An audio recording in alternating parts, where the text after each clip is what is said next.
Shalom, apa kabarnya hari ini? Luar biasa, walaupun ada masalah tetap luar biasa. Insya Allah ya. Siapa yang udah 70 tahun di sini? Angkat tangan. Ya, 70 tahun masih muda loh ya. Sudah 70, puji Tuhan ya. Berarti ya kita, tapi jangan berkata oh yang sudah 70 mau duluan. Ya, karena hidup mati itu ada di tangan Tuhan. Ya, sekarang juga banyak orang masih muda sudah dipanggil Tuhan. Yang terpenting bukan soal kapan kita mati. Yang terpenting adalah kita ngerti nggak alasan kita hidup. Kalau kita sakit, lalu dokter berkata bahwa umurmu tidak panjang lagi. Lalu disuruh sampaikan pesan terakhir.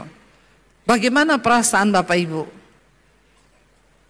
Kita semua akan berhadapan dengan hari itu, di mana kita akan berhadapan dengan yang namanya kematian.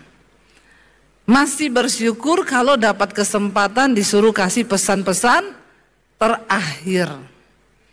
Ada satu bapak ya, dia meninggal saudara, orang kaya dia bilang sama istrinya, nanti kalau saya mati tanah yang di belakang itu jangan dijual. Kenapa Pak? Punya orang. Memang tidak boleh dijual karena itu punya orang ya. Jadi Hizkia disuruh sampaikan, Yesaya ini seorang nabi yang dia katakan A kalau A ya B kalau B. Walaupun Hizkia seorang raja, Yesaya pergi menemui dia dan Yesaya berkata, kau sakit dan Tuhan bilang kamu tidak akan sembuh. Karena itu sampaikan pesan terakhirmu. Hamba Tuhan itu harus berkata ya, ya, tidak, tidak.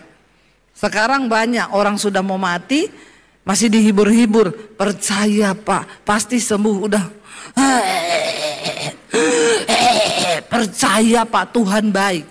Saya berprinsip lebih baik kita persiapkan jemaat menghadapi kematiannya daripada berpura-pura kasih kekuatan padahal kita tahu dia mau mati. Karena banyak orang Kristen tuh ternyata belum siap mati. Kalau saya tanya di sini berapa yang sudah siap mati? Angkat tangan. Yang udah siap mati tolong angkat tangan tinggi-tinggi. Nggak usah lihat kanan kiri dulu. Ya. Yang sudah siap mati enggak ada?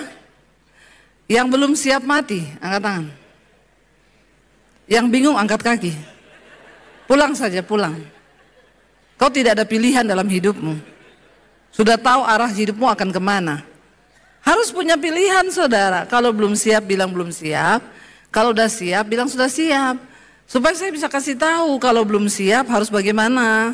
Kalau sudah siap harus bagaimana. Amin. Kita mau atau tidak, kita siap atau tidak, mati itu nggak pernah bisa ditolak. Iya, kalau Tuhan sudah berkehendak, ya terjadi. Yang penting bukan kapan saatnya mati, yang penting kita siap-siap. Amin. Nah, bagaimana menyiapkan hidup nanti kita belajar. Ketika Yesaya berkata kepada Hizkia, kamu akan mati. Sampaikan pesan terakhirmu. Apa yang dilakukan Hizkia, saudara? Ayat 2 kita baca bersama. Dengan suara yang keras lagi, 1, 2, 3. Lalu Hizkia memalingkan mukanya ke arah dinding dan ia berdoa kepada Tuhan. Hizkia membuat tembok ratapan di rumahnya. Tembok ratapan itu bukan ada di Israel. Di rumah saudara bisa jadi tembok ratapan. Nangis di kamar mandi, di kamar tidurmu. Nangis sama Tuhan, tidak apa-apa. Dikatakan di sana dia memalingkan mukanya ke arah dinding dan berdoa. Apa doa Hizkia kepada Tuhan sehingga meluluhkan hati Tuhan? Kita baca ayat 3 bersama dengan suara yang keras lagi. 1, 2, 3. Ia berkata, ah Tuhan, ingatlah kiranya bahwa aku telah hidup di hadapan-Mu dengan setia dan dengan tulus hati. dan bahwa aku telah melakukan apa yang baik di matamu. Kemudian menangislah Hizkia dengan sangat. Hizkia enggak ngomong gini, Tuhan tolong anak saya masih kecil-kecil. Tuhan tolong utang saya belum lunas. Ya. Ada yang punya utang di sini? Cepat-cepat lunasi. Ya, supaya kalau mati enggak bawa utang. Dia berkata di hadapan Tuhan dengan doa yang simple, dan Hizkia memberikan Tuhan alasan kenapa dia harus hidup di dunia ini. Alasan yang pertama, dia bilang begini, Tuhan ingatlah, aku telah hidup di hadapanmu dengan setia. Apa yang Tuhan cari dari kita orang Kristen, orang percaya? Cuma satu, kesetiaan. Setia itu artinya dalam segala keadaan. Ada kalanya dalam hidup kita sebagai orang percaya, kita ini akan menghadapi pencobaan, masalah, pergumulan hidup. Dan disitulah kesetiaan kita kepada Tuhan itu diuji, ya. Apakah kita mau tetap setia dalam keadaan yang sulit? Ketika saya terima Yesus, saya menghadapi tantangan yang sangat berat. Diusir dari keluarga, diancam mau dibunuh. Saya tinggalkan rumah, ya, tidak bawa ijazah. Saya hidup di kos-kosan numpang untuk bisa dapat makan, dapat tumpangan gratis. Saya cuci baju anak kos, saya jadi pembantu di situ. Kalau saya ini mau memberontak dari Tuhan, kenapa saya ikut Yesus menderita? Tiap hari ketika saya berdoa, setan datang ngomong, goblok. Ikut Yesus jadi pembantu, ikut Yesus menderita, ikut Yesus gak punya uang. Saya cuma bilang, setan, aku ikut Yesus karena aku telah ditebus dan hargaku lunas dibayar. Bukan soal berkat. Aku ikut Yesus karena aku menemukan keselamatan. Dan karena itu aku mau tetap setia kepada Tuhan Yesus. Amin. Hizkia berkata, aku telah hidup di hadapanmu dengan setia. Hari-hari ini orang setia itu susah dicari. Karena semua orang ada maunya. Ya, makanya wanita-wanita kalau masih pacaran, pacarmu udah selingkuh, langsung cepat-cepat putus. Ya, karena konon katanya selingkuh itu enggak ada obatnya. Kecuali dia bertobat. Terima Tuhan Yesus. Orang setia tuh susah dicari. Dalam keadaan panas, hujan, ya, baik atau tidak baik, kita tetap setia. Mau hidup kita diberkati, setia. Ya. Mau hidup kita lagi susah, tetap setia. Ada orang waktu diberkati setia, ketika susah dia tinggalin Tuhan.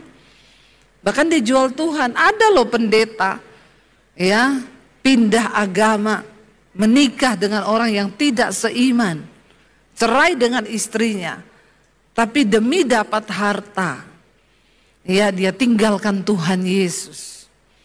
Ya, ini orang-orang yang hanya mencari kesenangan sesaat di waktu hidup ini. Tapi Tuhan mencari orang yang setia, saudara. Ya, dalam segala keadaan, Hizkia berkata kepada Tuhan, Tuhan ini loh alasan supaya engkau mendengarkan doaku.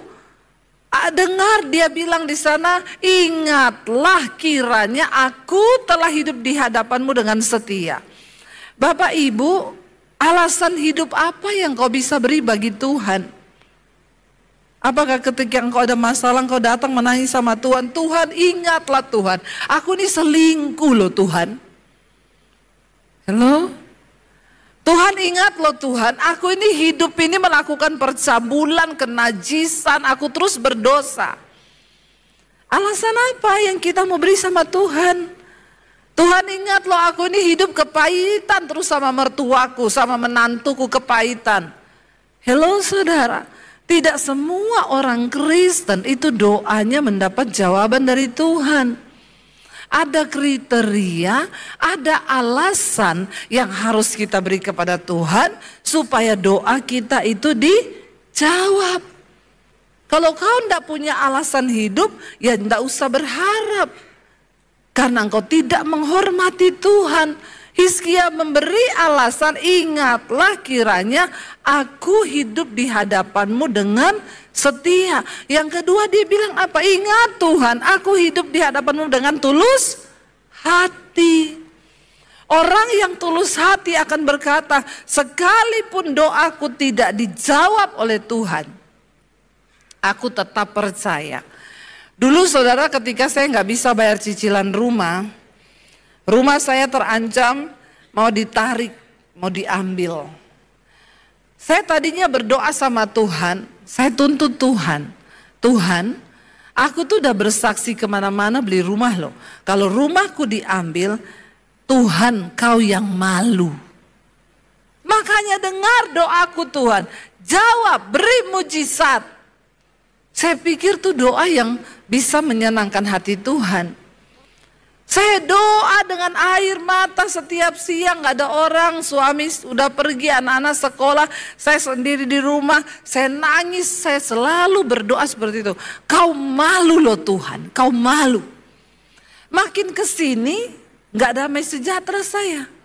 Makin saya tertekan, makin saya ini ya rasanya kehilangan damai sejahtera. Akhirnya satu waktu saya duduk di kaki Tuhan, saya cuma nangis dan saya bilang, Tuhan, bicara kepadaku Tuhan, apa yang kau mau dari hidupku? Kenapa engkau izinkan masalah ini terjadi?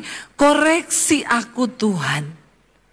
Lalu tiba-tiba saya mendengar Roh Kudus mulai bicara. Kau ndak usah mengancam-ngancam Tuhan. Kalau rumahnya diambil, Tuhan malu. Roh Kudus tuh bilang, Tuhan itu mulia, Tuhan itu agung, kemasyurannya mengatasi segala hal di bumi ini. Kalau rumahmu diambil, itu tidak merubah kemuliaan Tuhan. Bukan Tuhan yang malu, kaulah yang malu. Baru saya sadar, oh iya ya, saya salah berdoa. Kenapa saya tuntut Tuhan? Kenapa saya tidak belajar mengasihi Tuhan dengan hati yang tulus ikhlas? Akhirnya saya mulai nangis dan berdoa, Tuhan ampuni aku Tuhan. Sekalipun kau tidak jawab doaku, sekalipun engkau tidak melepaskan aku dari masalah ini, aku mau tetap mengasihi engkau dan berkata, engkau mulia, engkau baik, engkau dahsyat, dan engkau tidak pernah dipermalukan karena hidupku atau apapun.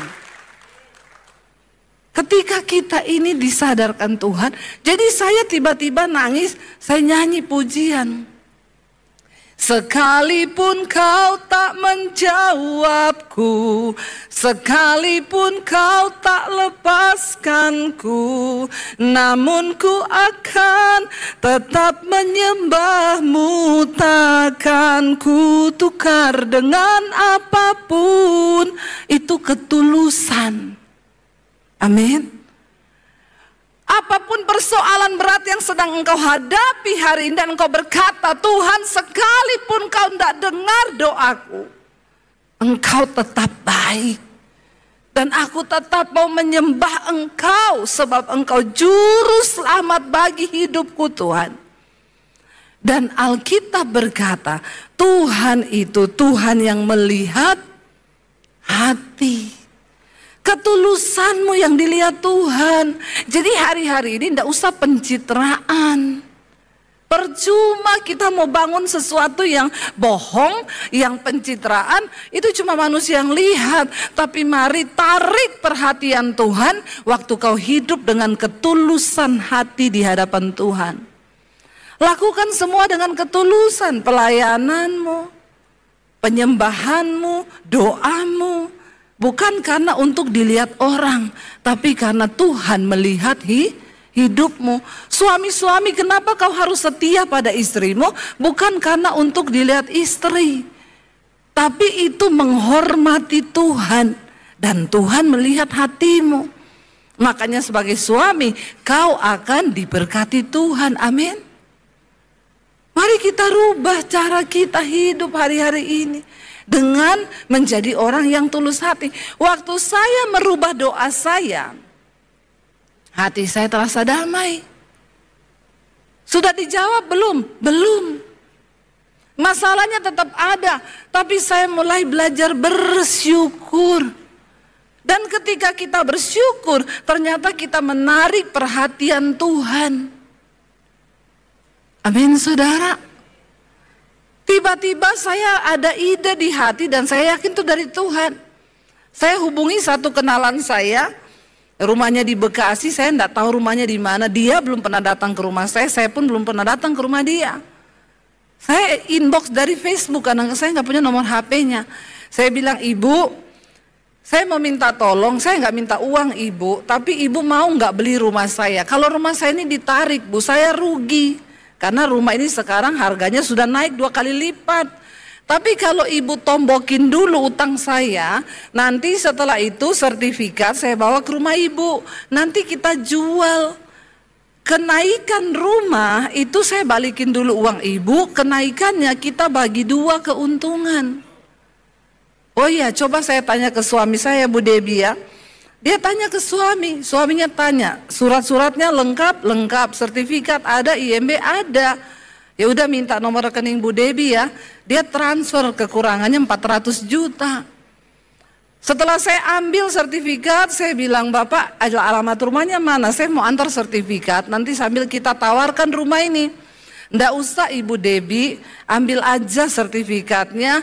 Yang lama sudah berlalu, yang baru sudah datang, itu berkatnya Ibu. Siapa yang sangka bisa begitu? Waktu Tuhan melihat hidupmu berkenan, tidak ada perkara yang mustahil. Dia itu berperkara hanya semudah dia membalikkan telapak tangan. Yang menjadi sulit bagi otak kita, yang bisa bikin kita pusing 7 keliling, bagi Tuhan itu mudah. Dia bisa menggerakkan hati raja ketika kita mendapatkan perkenanannya. Loh, saya enggak menyangka kan, saya bilang, aduh jangan begitu Bapak Ibu, enggak apa-apa Bu, enggak apa-apa. Tapi saya cicil sampai selesai karena saya enggak mau berhutang. Ya, sebab Tuhan sudah baik. Dan dia sangat baik. Dan dia melihat hati, ketulusan hati. Jangan mencoba dengan kekuatanmu sendiri untuk hidup, saudara. Kau capek, kau stres. Mari mulai andalkan Tuhan. Lalu dia bilang yang ketiga alasannya apa? Aku ini telah melakukan apa yang baik di matamu. Apakah selama hidup kita melakukan apa yang baik di mata Tuhan? Atau apa yang baik di mata kita? Kalau Tuhan berkata kau harus melakukan A, lakukan A, jangan bikin B. Kalau firman Tuhan bilang jangan ada kepahitan di hatimu, lepaskan pengampunan buat mertuamu, lepaskan. Lepaskan pengampunan buat anakmu, lepaskan. Lepaskan pengampunan buat tetanggamu, lepaskan. Jangan kau simpan terus di hatimu, karena engkau sedang tidak melakukan apa yang baik di mata Tuhan. Lakukan apa yang baik di mata Tuhan. Anak-anak muda, kalau kau melihat masa depanmu diberkati, disertai Tuhan, hormati Tuhan sejak hari ini. Dengarin firman Tuhan sungguh-sungguh. Tanam di hatimu, maaf ya maaf. Orang-orang pintar saja sekarang mulai kehilangan pekerjaan. Karena ke depan rata-rata pekerjaan manusia akan diganti oleh robot. Ya, yang pintar-pintar aja sekarang pada mulai takut. Apalagi kau yang bodoh-bodoh. Bertobat. IQ-mu pas-pasan. Nggak usah sombong, amin. Seringkali kita ini sudah bodoh, IQ pas-pasan, sombong lagi. Iya. Diberkati atau tidaknya hidup kita hanya tergantung pada bagaimana cara kita menghormati Tuhan dalam hidup ini. Saya selalu bilang sama anak-anak saya, masa depan ke depan ini semakin suram. Ya, kemarin saya baca sekarang Jepang, China mengeluarkan robot yang bisa jadi pembantu rumah tangga, benar-benar kayak orang. Sekarang teknologi AI mulai menggantikan kepintaran manusia. Bikin lagu rohani, tidak perlu pencipta lagu. Saudara tinggal ketik, tolong bikinin saya lagu rohani. Keluar liriknya, keluar aransemen musiknya, keluar penyanyinya. Dan tidak kena copyright karena ciptaannya AI. Bener, saya kemarin lihat untuk jasa desain rumah, AI sudah ada. Saudara nggak perlu bayar mahal. Tanpa terasa keahlian-keahlian manusia digantikan robot. Sekarang robot AI bisa mendeteksi penyakit. Dokter-dokter ke depan terancam. Karena AI lebih pinter. Ya, dia bisa deteksi semua penyakit yang ada dalam badan kita. Lebih daripada manusia. Sekarang di luar negeri yang khotbah di gereja-gereja sudah AI. Bukan lagi pendeta. AI yang khotbah. Saudara coba suruh ketik aja, tolong bikinin saya khotbah tentang Roh Kudus. Keluar sama ayat-ayatnya, enggak sampai 5 menit, 1 menit, keluar. Tinggal saudara pencet suaranya, dia khotbah. Sebab karunia roh adalah, loh, orang tanya sama saya, Bu, menurut ibu bagaimana itu Bu? Gereja-gereja di luar negeri sekarang yang khotbah AI. Karena mereka nggak perlu gaji pendeta, nggak perlu kasih persembahan pendeta. Saya bilang ya setidaknya AI tidak ada yang homo ya. AI juga tidak selingkuh ya. Setidaknya AI lebih kudus lah dari pendeta. Ya, kalau soal urapan kan dari Tuhan. Yesus bilang bahkan di Yesus bisa pakai batu untuk menobatkan orang. Makanya hamba Tuhan kalau hidupmu nggak sungguh-sungguh dengan Tuhan, kau tidak berjalan dalam kekudusan, hati-hati, sainganmu AI. Ya. Apa yang bisa kita banggakan di hidup ini? Tidak ada. Makanya hormati Tuhan, lakukan yang menyenangkan hati Tuhan. Kalau Tuhan bilang kau harus hidup kudus, maka hidup kuduslah. Jangan kau selingkuh, jangan kau bersinah, jangan kau jadi pelakor, jadi ani-ani. Amin. Ya. Kalau Tuhan suruh kuduskan hidupmu, jangan merokok, jangan minum, jangan mabok, lakukan. Jangan dugem, lakukan. Apa yang menyenangkan Tuhan hari-hari ini? Kita sedang berpacu dengan waktu, saudara. Apakah kita melakukan yang menjadi kehendak Tuhan atau tidak? Ketika Hizkia memberikan alasan untuk dia hidup, apa kira-kira yang bisa kita pertahankan di hadapan Tuhan alasan hidup kita? Ya, Tuhan, aku nih hidup melayanimu loh Tuhan. Saya bisa bilang begitu. Ingat Tuhan, Aku ini siang malam, ya pernah kemarin 3 minggu nggak pulang Jakarta Tuhan, aku keliling, ya. Saya ini setiap hari saudara, ya hampir nggak pernah di rumah. Saya kadang bilang Tuhan untuk menikmati rumahku aja, aku harus bayar harga loh. Ya pengen di rumah tuh pengen saudara ngurusi tanaman, ya lihat apa, pengen. Baru datang ganti koper terbang. Saya pulang besok, lusa subuh saya sudah terbang ke Kalimantan lagi. Ya terus begitu setiap hari untuk melayani Tuhan. Tapi ya itu alasan kita hidup kan. Karena Tuhan kasih kita napas, Dia kasih kita kesehatan untuk kita melakukan apa yang menyenangkan hati Tuhan. Setia, tulus hati, lakukan apa yang baik di mata Tuhan. Mari bertobat Bapak Ibu, sungguh-sungguh hidup menyenangkan Tuhan.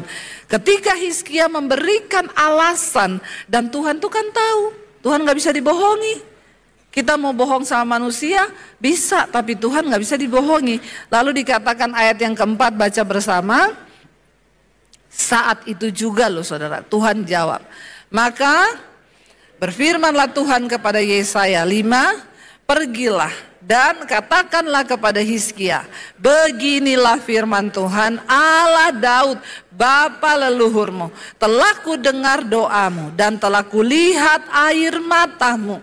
Sesungguhnya aku akan memperpanjang hidupmu 15 tahun lagi dan aku akan melepaskan engkau dan kota ini dari tangan Raja Asyur dan aku akan memagari kota ini. Doanya dijawab, diberi kesembuhan, umur diperpanjang, dapat bonus dilepaskan dari tangan Raja Asyur. Dia nggak perlu berperang, dia tidak perlu mengeluarkan banyak pengeluaran, dia nggak perlu dengan ketakutan maju ke medan pertempuran, sebab Tuhan memberi kemenangan. Saudara, dalam hidup ini banyak hal yang tidak bisa kita pecahkan dengan otak kita yang terbatas. Dalam hidup ini banyak hal yang tidak bisa kita lakukan karena kemampuan kita terbatas. Tapi waktu engkau mencapai perkenanan Tuhan, tangan Tuhan sanggup bekerja melampaui batas kekuatan kita. Amin. Saya selalu memberi gambaran gini, saya undang para imam musik maju ke depan. Mencapai perkenanan Tuhan itu, gambaran tuh begini. Ini yang saya dapat sendiri nih ya. Ya mungkin dikasih Roh Kudus kali, saya membayangkan. Saudara pernah membayangkan satu roket ketika dia ditembakkan keluar angkasa. Waktu roket ini menuju keluar angkasa, dia akan harus full power. Powernya itu harus penuh. Kenapa? Karena dia sedang melawan gaya gravitasi bumi yang ingin menjatuhkan dia ke bawah. Itu berat, tidak gampang. Dia terus naik saudara, makanya banyak yang tidak kuat, meledak di tengah perjalanan. Tapi waktu roket ini sudah menembus gaya gravitasi bumi, atmosfer bumi, dia tidak perlu power lagi, dia tinggal mengorbit, melayang tanpa power apa-apa. Dia tinggal menjalankan tugasnya. Waktu hidup kita mau mencapai perkenanan Tuhan, kita harus berjuang, berusaha mengalahkan segala kedagingan, segala kuasa jahat yang ingin membuat iman kita jatuh. Tapi waktu engkau mencapai perkenanan Tuhan, Hizkia, Tuhan bilang, aku beri engkau kemenangan terhadap Raja Asyur.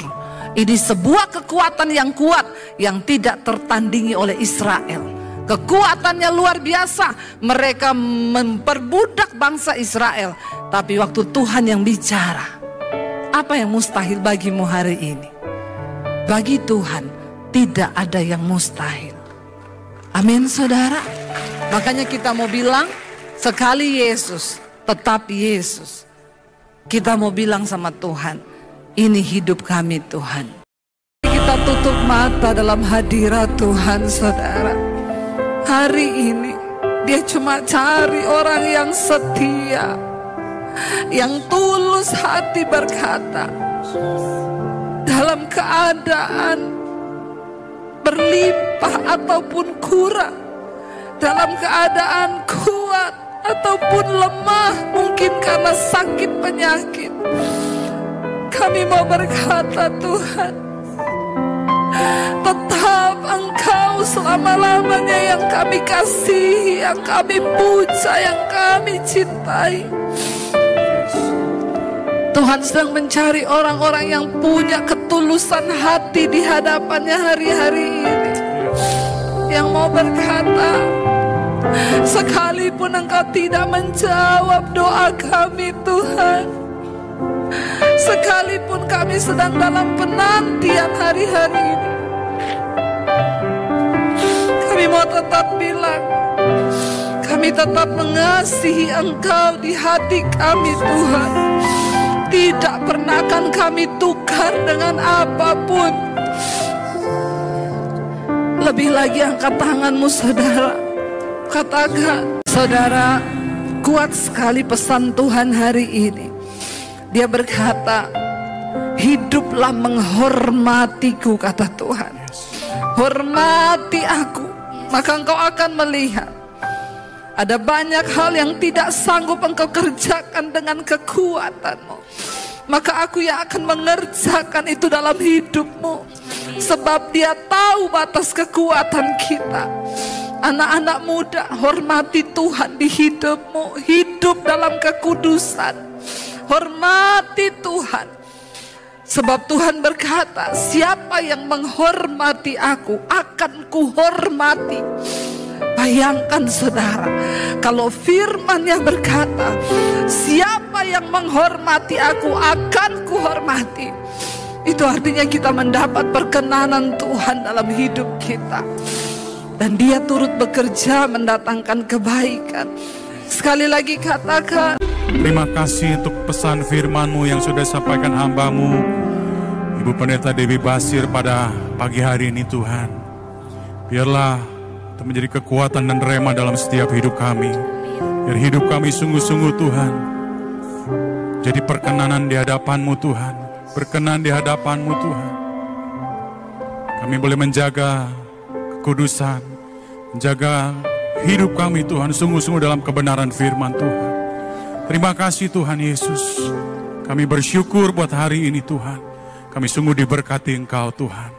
Dan juga Tuhan, sebentar kami juga akan memberikan persembahan Tuhan, kiranya memberkati setiap persembahan ini Tuhan menjadi alat bagi kemuliaan nama Tuhan. Terpujilah nama-Mu. Dalam nama Tuhan Yesus kami berdoa dan bersyukur. Haleluya. Amin. Silakan duduk kembali. Shalom saudara sekalian, Tuhan ingin kita menjadi garam dan terang dunia. Artinya kita menjadi saksi bukan hanya di gereja lewat pelayanan yang ada, tetapi di dunia nyata, termasuk di marketplace, tempat pekerjaan, tempat usaha kita. Nah, bagaimana caranya kita menjadi saksi di marketplace? Pertama, lewat keteladanan bahwa kita ini adalah orang Kristen yang saleh. Hendaknya terang-Mu bercahaya di depan semua orang, sehingga mereka melihat perbuatan-Mu yang baik dan memuliakan Bapa-Mu yang di sorga. Yang kedua, kita bisa bersaksi di marketplace lewat prestasi yang kita lakukan, keberhasilan-keberhasilan karena anugerah Tuhan. Dan kita tetap tidak menyombongkan diri, tetapi memberikan segala kemuliaan bagi Dia. Dan yang ketiga, melalui kisah hidup kita yang kita bagikan kepada orang-orang di sekitar, bahwa Kristuslah yang membuat kita berhasil. Kristuslah yang memberikan kekuatan, ketenangan, kemenangan ketika kita menghadapi masalah-masalah, problem keuangan, problem pekerjaan, sehingga kita muncul sebagai pemenang. Ini doa saya, saudara sungguh-sungguh dipakai Tuhan menjadi saksi di tempat pekerjaan Anda masing-masing. Tuhan memberkati. Puji Tuhan. Minggu ini Bapak Ibu dapat memberikan persembahan umum dan persembahan pembangunan. Kita akan sama-sama saksikan Battle News untuk sepanjang minggu ini. Tuhan Yesus memberkati.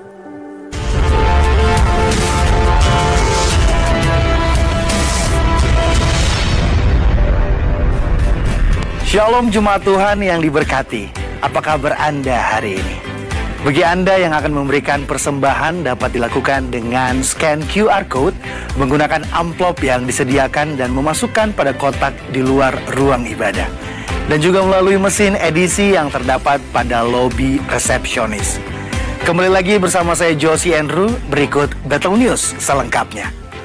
Shalom saudaraku.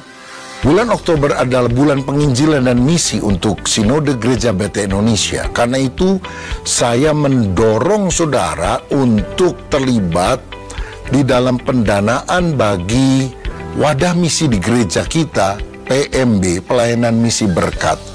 Shalom saudara, pelayanan misi berkat pada waktu yang lalu dan terus sampai hari ini masih konsisten untuk berkontribusi bagi pelayanan misi. Selain mengunjungi 34 provinsi dengan memberikan seminar serta pembekalan bagi hamba-hamba Tuhan, selain itu PMB juga berkesempatan untuk mendukung Battle Project yang digagas oleh Sinode Gereja Battle Indonesia.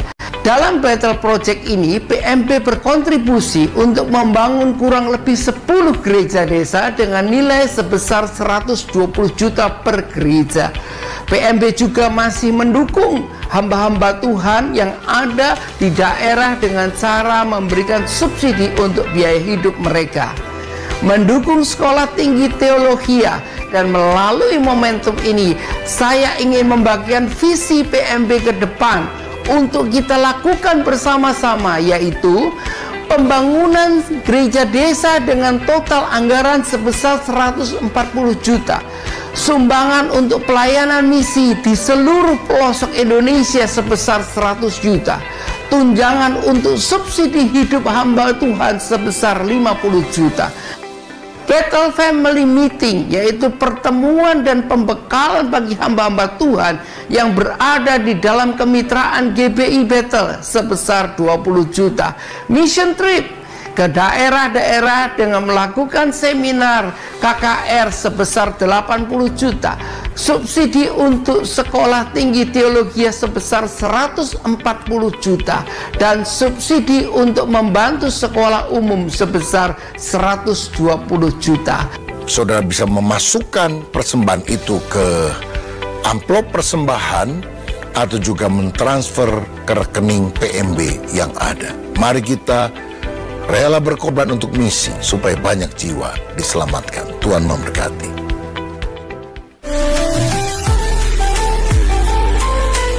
Alpha Course telah dimulai kembali. Sebuah acara yang akan membangun kerohanian kita bertajuk New Life Movement. Didukung bersama fasilitator profesional yang akan memberkati kita semua. Acara diadakan secara hybrid setiap hari Rabu yang telah dimulai pada 9 Oktober lalu. Namun masih ada kesempatan bagi Anda untuk bergabung setiap hari Rabu pukul 6.30 malam dengan mengikuti total 15 sesi. Untuk informasi dan pendaftaran silakan hubungi nomor berikut. Gabung dalam Alpha Course. Biarlah segala yang bernafas memuji Tuhan. Mari bersama-sama hadir dalam doa, pujian, dan penyembahan yang dilaksanakan di GBI Bethel Cimahi, Jalan Gatot Subroto 57, Pusdik Bekang, Cimahi. Pada hari Rabu 16 Oktober jam 7 malam, hadir sebagai pembicara PDP Rifosa Santosa. Untuk kesediaan tempat dan konsumsi, daftarkan sebelumnya pada nomor berikut. Memuji, menyembah. Kabar baik untuk para wanita, Anda diundang dalam ibadah Bethel Women Fellowship. Diadakan secara onsite bertempat di GBI Bethel Mekarwangi, Ruang Betania. Pada hari Kamis 17 Oktober jam 6 sore. Hadir sebagai pembicara PDP Nira Olivia. Wanita dan emosinya. Kepada seluruh pelayan GBI Bethel, Anda diwajibkan hadir mengikuti konser doa pagi yang diadakan pada Sabtu 19 Oktober pukul 5.30 pagi. Bertempat di GBI Bethel Hyper Square yang dilayani oleh Pendeta Yusuf Tarigan. Kami mengajak Anda bergabung dalam ibadah raya minggu depan. Hadir sebagai pembicara Pendeta Dr. Rubin Adi Abraham dan PDP Christopher Santoso dengan Praise and Worship bersama Richard Matulesi.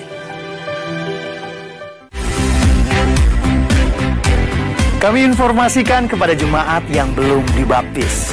Akan dibuka kembali kelas prabaptis setiap hari Minggu yang dimulai pada 3 November pukul 13.30. Di GBI Bethel Mekarwangi, Ruang Betania, yang akan dibimbing oleh Pendeta Dr. Rubin Adi Abraham dan tim. Lakukan pendaftaran sebelumnya melalui link berikut ini. Mari bergabung dalam tur ke Turki pada Maret 2025. Bersama PDM Dr. Jessica Elizabeth Abraham dan PDP Christopher Santoso. Kita akan mengunjungi Gereja Wahyu, Kapadokia dan Pegunungan Erciyes dan berbagai tempat menarik lainnya. Segera lakukan pendaftaran karena tempat terbatas. Bethel News pekan ini, saya dan segenap kru Bethel News yang bertugas mengucapkan selamat berakhir pekan. Tuhan Yesus memberkati. Shalom Bapak Ibu Saudara dikasih Tuhan.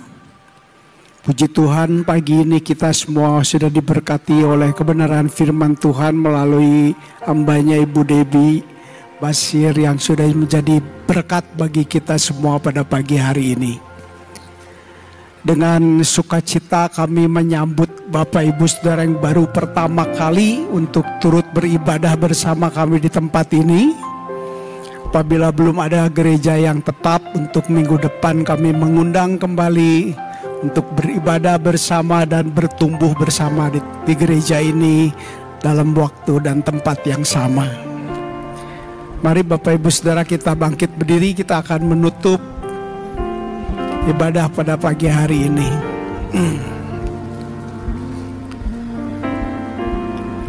Haleluya. Bapa di surga, kami mengucapkan syukur kami kepadamu ya Tuhan. Terima kasih Tuhan untuk hadirat-Mu yang begitu kuat di tengah kami pada ibadah pagi ini ya Tuhan. Terima kasih untuk kebenaran firman-Mu yang sudah hamba-Mu sampaikan ya Tuhan. Tuhan yang begitu baik bagi kami. Apapun yang terjadi dalam hidup kami, Engkau tetap Tuhan kami yang baik ya Tuhan. Ajar kami untuk tetap mengasihi-Mu, menghormati-Mu ya Tuhan. Ajar kami untuk tetap setia kepada-Mu ya Tuhan. Bersyukur selalu kepada Engkau apapun yang terjadi, karena semua akan menjadi kebaikan dalam hidup kami. Belajarlah kami untuk hidup layak di hadapan-Mu ya Tuhan, sehingga apa yang kami lakukan semua boleh menyenangkan hati Tuhan, boleh berkenan kepada Engkau ya Tuhan. Dan nama Tuhan boleh dimuliakan, diagungkan melalui setiap kehidupan kami ya Tuhan. Terima kasih Tuhan untuk firman-Mu pada pagi hari ini. Tuhan yang memberkati hamba-Mu Ibu Pendeta Debbie Basir ya Tuhan, yang sudah menjadi berkat bagi kami semua. Tuhan berkati pelayanannya, berkati keluarganya ya Tuhan. Dimanapun dia melayani Tuhan, kiranya semuanya boleh kemuliaan bagi nama Tuhan. Kami juga berdoa ya Tuhan untuk Bapak Gembala kami, Bapak Pendeta Rubin Adi, yang juga sedang melayani Tuhan dimanapun dia melayani Tuhan. Tetap Tuhan yang memberikan dia kesehatan, kekuatan, hikmat yang dari Tuhan ya. Juga untuk memimpin sinode yang dipimpinnya ya Tuhan. Biar Tuhan pakai hamba-Mu ini lebih lagi ya Tuhan.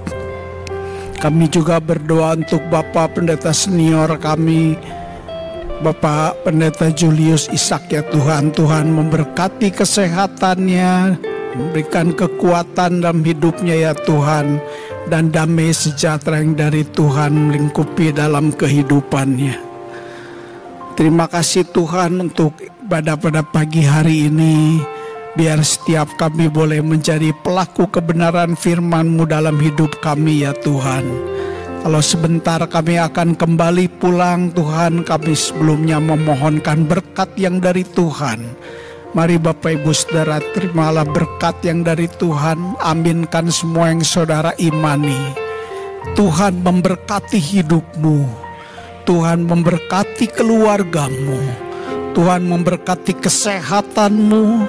Tuhan memberkati pertumbuhan imanmu. Dan Tuhan juga memberkati segala usaha pekerjaanmu. Dan Tuhanlah semua yang membuat itu menjadi berhasil.